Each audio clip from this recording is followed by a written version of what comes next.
Hey guys, welcome back to Brian's Mysteries and Adventures on Trail. And today's case is kind of interesting. Some of you have probably heard of it. This case happened back in 2019, in July of 2019. And this takes us to the White Mountains of California, sort of near the town of Bishop, California. Now, for those of you that have never been to Bishop, it is an awesome town. If you're planning on hiking the PCT or going to Mount Whitney, Bishop is an awesome little mountain town to stop in. I don't know, it's just very cozy. It's got a couple different hotels. There's even a car rental place there. There's a little movie theater, and it's literally nestled right in between the Sierra Mountains, which are huge and beautiful, and the White Mountains, which are smaller but also beautiful. And there's tons of campgrounds around, and this case takes us to the Grandview Campground, which is roughly at 8,600 feet of elevation. It's a really great spot for people that are into astronomy and stargazing because there's really no light pollution around. The campsite has 23 sites, which are pretty flat, sandy, and shaded. They're kind of nestled in between two dirt roads. The two closest towns are Bishop and Big Pine. Big Pine is a nice town too, but it doesn't have as much to offer as Bishop does. And this campground is roughly 50 miles from the Nevada border. A woman named Sheryl Powell and her husband Joe, they were from Huntington Beach, and they decided to go camping there. The campground is in the bristlecone pine forest area of the Inyo National Forest, and they decided that they were going to go up there and camp with their Jeep and their little dog Miley.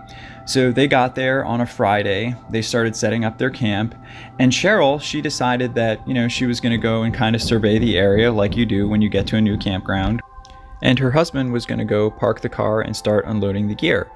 So the husband did that, but when he came back, he couldn't find Sheryl, and he started looking around. He was looking around and nothing. So obviously he started to panic because they just got there maybe an hour ago, and his wife is now missing, along with the dog, Miley. After an hour of looking, he knew that, something was wrong, and he tried to contact the authorities via his cell phone. However, that had no signal, so thankfully he did have a Garmin device, which he contacted the authorities on that. Immediately after, the Inyo Search and Rescue and the Inyo Sheriff's Deputy began to look for Miss Sheryl Powell. They used aerial equipment with thermal detection abilities that had been provided by the California Highway Patrol.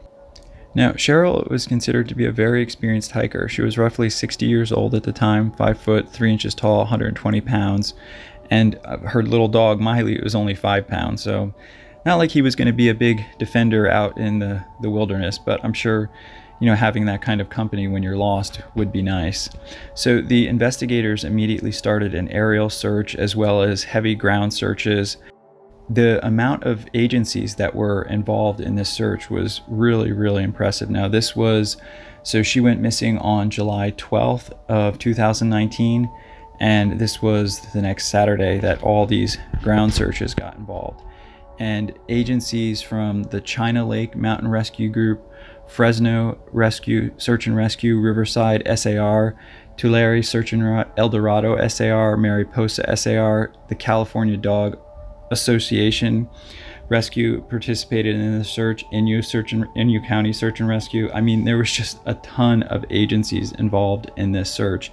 And I like to mention that because a lot of times these searches are very, very dangerous, and a lot of times searchers themselves, SAR guys themselves, get hurt. And I think it's important that we know how hard they work and that they are risking their lives every time they go out on a search, even when it's a search in a not so dangerous area. Things happen, helicopters crash, and these things have happened throughout the years. And I think it's just important we know and give them all the credit that they deserve. And in this particular case, their round-the-clock searching for 4 days and nights paid off. So on the following Monday, she went missing on that Friday, the 12th, and the Monday, the 15th, Search and Rescue found Miley, the dog, roughly 2.5 miles away from the campsite.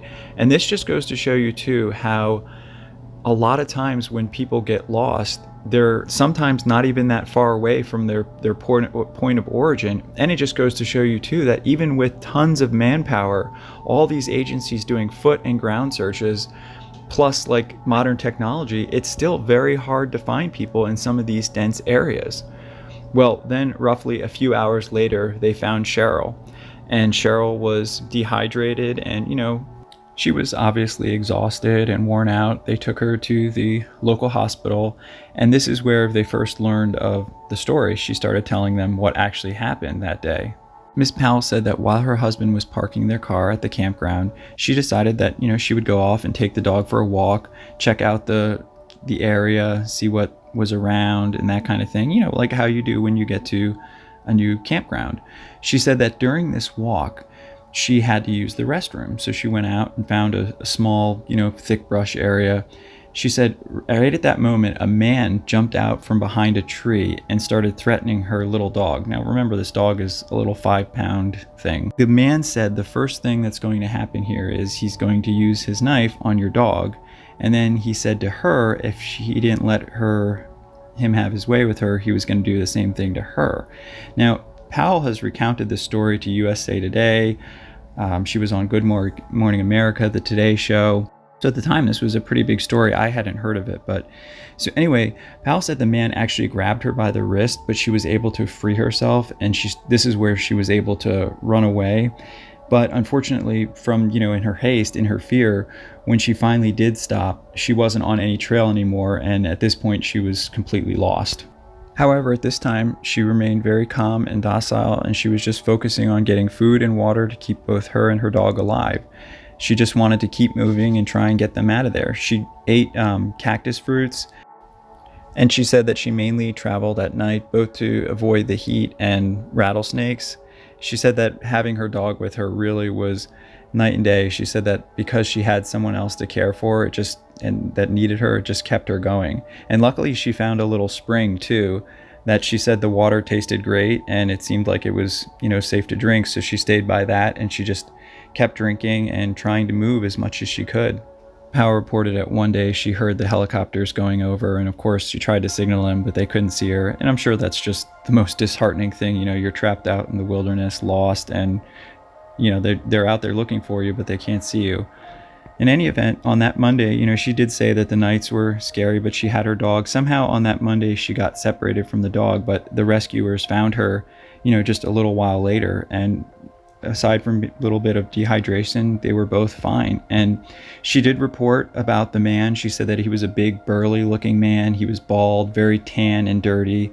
So, authorities are asking, if you do see them, to contact the local Inyo County Sheriff's Office or the local law enforcement, because that's really scary. And I can't imagine what she was thinking. I mean, here this guy, threatens her and she's able to get away, and then she's lost. So obviously the whole time she's probably, worried that he might find her again. But she did report that after she got away, she just didn't even think about him. She was just mainly focused on, staying alive, keeping her dog alive, and finding her way out. And I just think that's awesome. She just shows such willpower and such strength, and I'm just so happy that this case had such a wonderful, happy ending. It's just nice when they end like that. So I'd love to hear what you guys think about this case. And obviously it's definitely crazy that, there's crazy people out there that do things like that, but I'm just so glad that she was able to find her way out safely with her dog Miley, and this led to a nice, happy ending. I just think that she's awesome. I think that shows that, with experience, and if you keep your cool and stay calm under pressure, it really increases your odds of survival if you do get lost. And I just think Sheryl Powell and her dog Miley are awesome, and I just applaud them for staying calm and sticking together and getting out of that situation. I also want to give a shout out and prayers and thoughts and thanks to all the search and rescue workers who work so hard to help find them and bring them home. And of course, I want to dedicate this video to Sheryl Powell and her dog Miley, and all the search and rescue guys, men and women who helped bring her home. I want to thank everybody for watching, as always. And if you have any stories like this where hikers or adventurers have gotten out of a really tough situation, please let me know, and I'll definitely talk about it on the channel. Thank you to co.ag for providing the background music, as always. And I just wanted to wish a subscriber another day in the life. Happy birthday. I know she's having kind of a rough day, so just saying happy birthday to her. And if it's ever your birthday, let me know and I'll give you a shout out on the channel too. Alright guys, I hope everyone's week is off to a great start, And I will see you all in the next one. Take care. And I know people are going to ask about the man. As far as I know, they never found him, and that still remains an open case.